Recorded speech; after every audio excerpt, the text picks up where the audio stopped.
লাউ খেতে যারা পছন্দ করেন না তারা একবার এই রেসিপিটি ট্রাই করে দেখুন।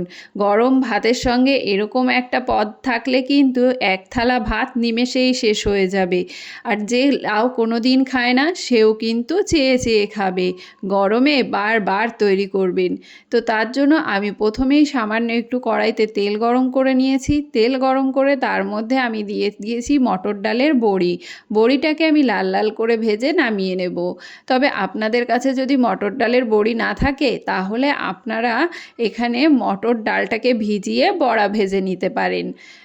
এবার আমি বড়িটাকে ভেজে নিয়ে ওই সামান্য তেলেই কিন্তু আমি কালো জিরে ফোড়ন দিয়ে দিলাম আর দিয়ে দিলাম পেঁয়াজ।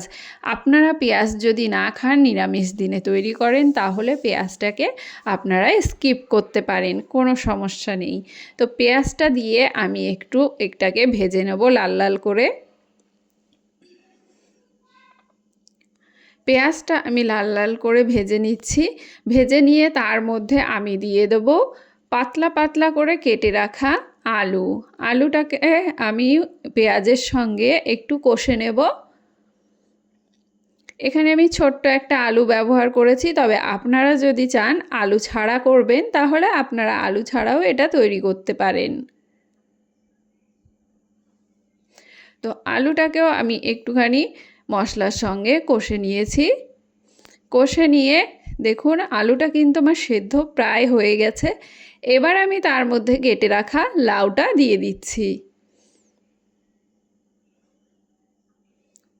লাউটাকে দিয়ে আমি এই মশলার সঙ্গে, মশলা আর আলুর সঙ্গে খুব ভালো করে মিশিয়ে নেব। এই দেখুন, এটা তৈরি করা কিন্তু খুব সহজ, খুব তাড়াতাড়ি রান্না হয়ে যায় আর একদম কম তেল মশলাতে কিন্তু রান্নাটা হয়। তো গরমের জন্য তো একদম পারফেক্ট একটি রেসিপি। তো অবশ্যই আপনারা বাড়িতে তৈরি করুন, আপনারা নিজেরাও খান আর পরিবারের সকলকে খাওয়ান।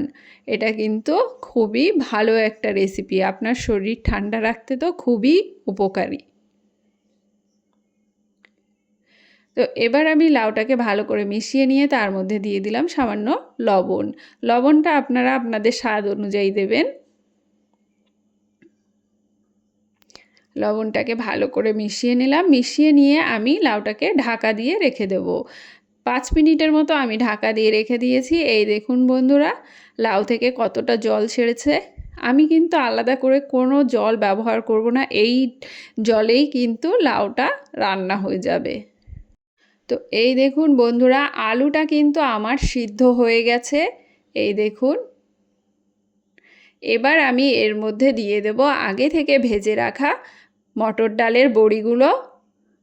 বড়ি দিয়ে তার মধ্যে আমি দিয়ে দেব আগে থেকে বেটে রাখা পোস্ত আর কাঁচা লঙ্কা।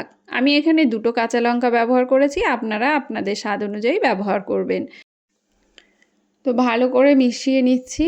মিশিয়ে নিয়ে আমি এর মধ্যে সামান্য একটু জল দিয়ে দেবো পোস্তর বাটিটা ধুয়ে। এই দেখুন সামান্য একটু জল দিয়ে দিলাম। দিয়ে এবার এটাকে ভালো করে মিশিয়ে নিয়ে আমি ঢাকা দিয়ে দেবো আবারও 3 থেকে 4 মিনিটের জন্য। তো এই গরমে এই রেসিপিটি অবশ্যই ট্রাই করুন। পোস্ত এবং লাউ দুটোই আমাদের শরীরকে ঠান্ডা রাখতে খুব ভালো হেল্প করে। তো অবশ্যই আপনারা এই রান্নাটা করে খান এবং বাড়ির সকলকে খাওয়ান। তো দেখুন রান্নাটা কিন্তু আমার প্রায় রেডি হয়ে গেছে।